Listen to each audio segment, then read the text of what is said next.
Hello guys! Welcome back to my channel, Chebong TV. For today's video, balik unboxing na naman tayo. Pero bago natin simulan ng unboxing, kung hindi ka pa nakasubscribe kay Chebong TV, please do subscribe and click mo na rin yung notification bell para lagi kang updated sa video ko. At sa Facebook page ko naman, please follow Chebong TV para lagi mong mapapanood yung bago nating upload. Yan guys, sinimulan ko na yung unboxing natin. Itong ating unit ay in-order ko ulit sa Lazada. Tapos yan guys, naka-bubble wrap pa. Inikot ko para kita sa video na hindi talaga siya bukas. Gamitan natin siya guys ng cutter para madali nating buksan. Kita nyo naman guys, maganda yung balot niya. Talagang secured na secured yung unit natin.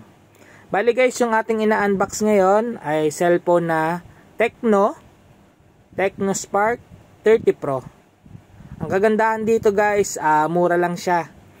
Almost 7K lang siya nabili sa online. Kasama na doon yung mga nakuha nating voucher. Tapos yung mga iba pang nag-discount dito sa ating cellphone.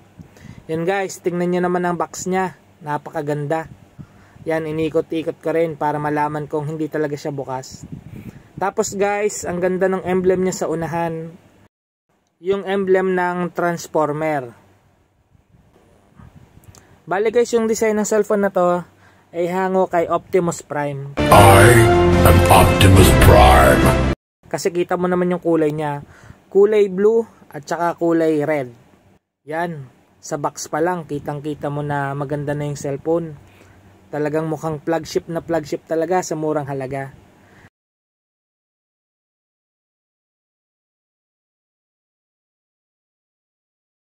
And guys, tingnan nyo. Si Bumblebee at saka si Optimus Prime. Napaka-premium talaga niya. Yan guys, oh. Buksan na natin guys. Sana all. Ganda. Sa cover pa lang. Tapos kita nyo uli yung emblem ng Transformer. Tingnan natin guys kung anong laman nito. Nandito yung manual. Tapos ito na guys yung pinaka-unit niya. Grabe, ang astig ng likod, ang pogi. Ganda naman yan, may 4 siyang lens ng camera sa likod. Sana all. Tingnan nyo guys, nung tinanggal ko yung plastic. Premium na premium. Ganda ng Tecno na to. Tecno Spark 30 Pro. Napakaganda ng kanyang likod guys. Para talagang bakal. Hango talaga kay Transformer. Tapos guys, check pa natin itong box kung ano pang laman niya. Dito guys, medyo nahirapan ako sa pagbukas nito. Mamaya papakita ko sa inyo kung anong mali kong ginawa. Yan guys, sinusubukan ko. Tinitingnan ko kung paano siya buksan. Sinasalat ko muna. Hindi pa rin makuha.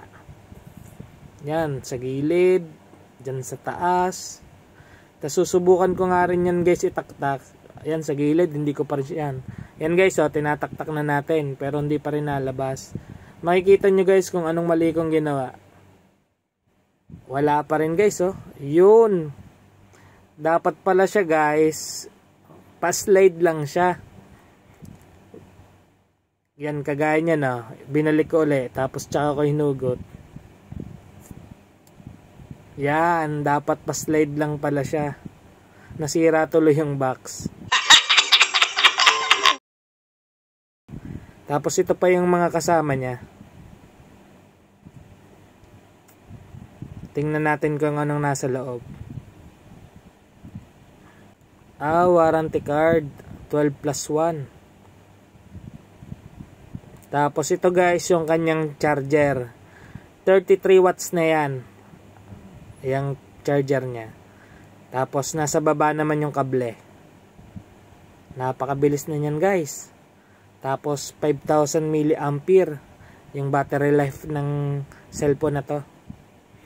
Dito guys yan, ayusin na natin, config na natin. Hello guys, yung unit na in-unbox natin ngayon ay Tecno Spark 30 Pro na may 8GB of RAM at 256 naman yung storage nya. Processor, MediaTek Helio G91 octa-core. Camera, Sony IMX682 na may 64 megapixel yung main camera at yung front cam niya naman ay 13 megapixel. Video resolution 2K video at 30 fps. Screen resolution and size, siya ay naka-AMOLED display, 90Hz refresh rate na may size na 6.78 inch Full HD na may battery capacity na 5,000 mAh at 33 watts naman yung kanyang charger. Yun guys, salamat sa panonood sa ginawa nating unboxing ng TechnoSpark 30 Pro. Thank you! Ingat!